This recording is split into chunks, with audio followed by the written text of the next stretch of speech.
I smoked Changa during an Anoushka Shankar live concert at Azora Festival 2024. Wow, what an incredible, rare opportunity.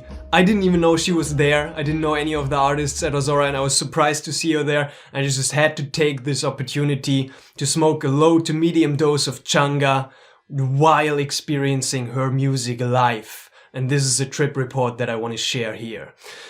Hey, I'm Vergo and this is Psychedelic Actualization. I love to help psychonauts discover and actualize their life purpose so they can live in alignment with who they truly are. I do that through coaching. If you're interested in that, check out the landing page. Link is in the video description. I would love to connect with you.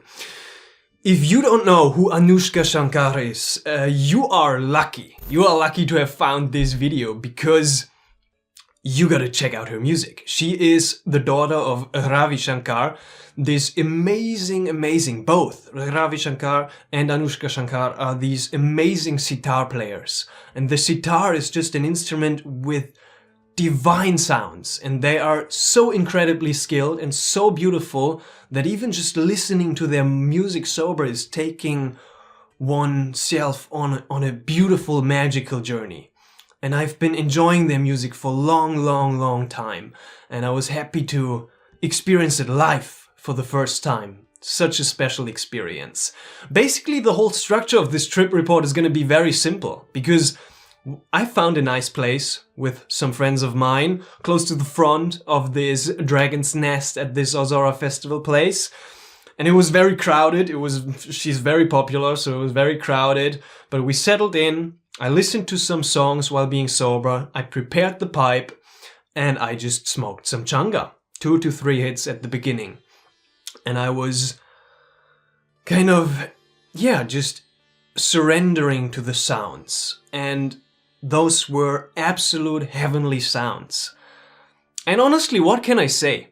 What can I say? What do you expect here? It's like, I even just trying to describe the experience of listening to her music without any DMT is impossible, right? And to listening to her music while being under the influence of DMT is just beyond my ability to share with language, beyond my ability to convey here. So there's nothing I can say. And just any attempt to describe what I've been experiencing during these moments of surrendering to the music while being under the influence of Changa is just a disservice to the experience itself. I mean, just listen to this and feel for yourself.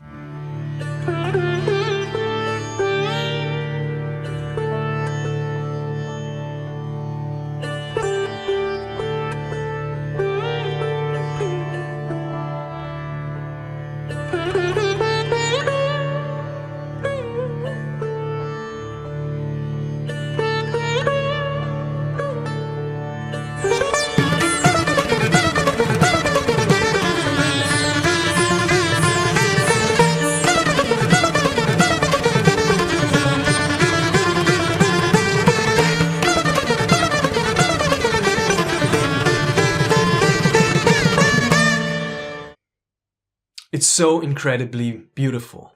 Nothing more I can say to this. And just what I can share is that I can highly recommend just listening to Ravi Shankar's music and Anoushka Shankar's music during your psychedelic experiences. The sitar is just like radiating this immensely divine sound, this divine presence. And I've had some magical psychedelic experiences with LSD, with mushrooms, just being at home, being in my bed with an eye mask and with headphones on and just like listening to these sounds during my psychedelic experiences at home.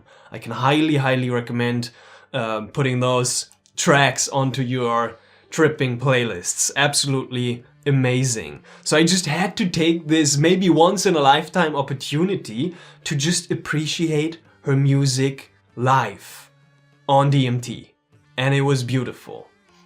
Also, what I can share is when I was smoking, at first I was sitting down, but throughout the experience I've been taking smaller hits as well. It was kind of this low to medium dose range, right? And at some point I was able to stand up and I had this experience of just like moving to the music, right? And it was this experience of being danced. Like I was not consciously moving my body. I was not in control of the movements. I was not in control of the dance.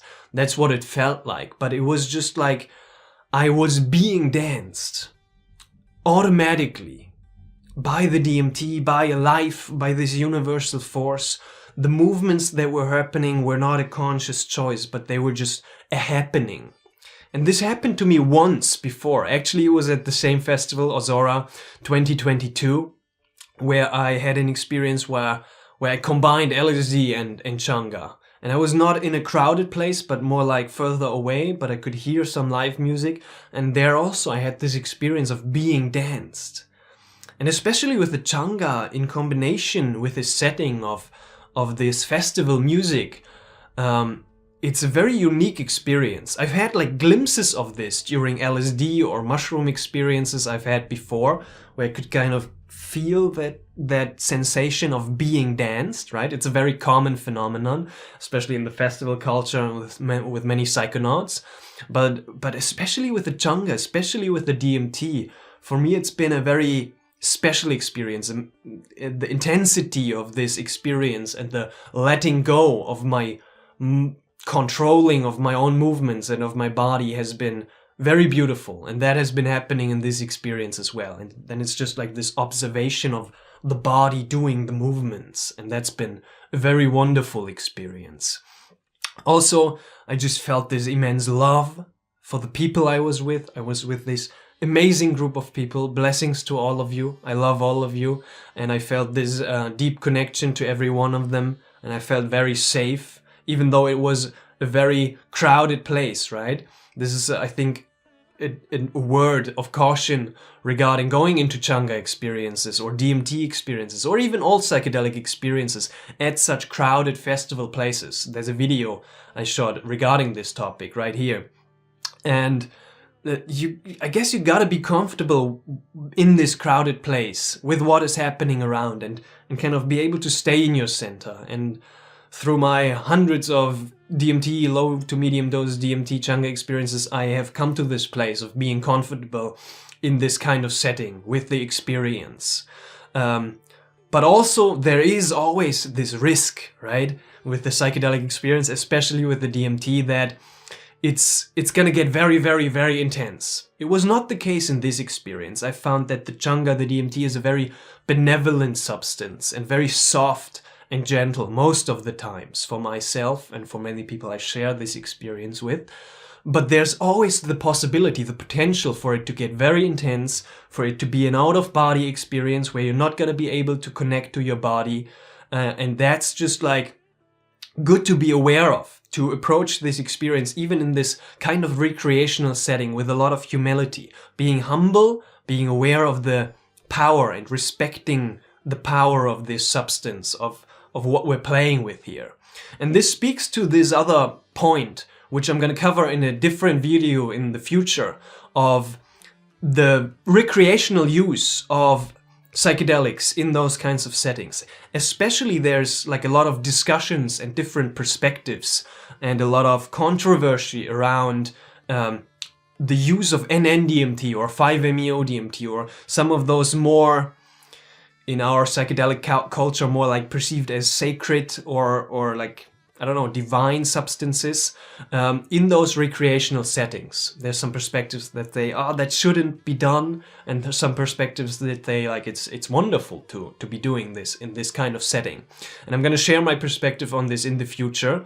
And as you see with this trip report, I appreciate and kind of see both perspectives, and I'm still trying to find my own way in this tension between looking at what does it mean to respect the substance and my use of the substance. Is it a fitting setting at a festival, at an Anoushka Shankar concert, or is it disrespectful towards the DMT to engage in this experience in this kind of setting?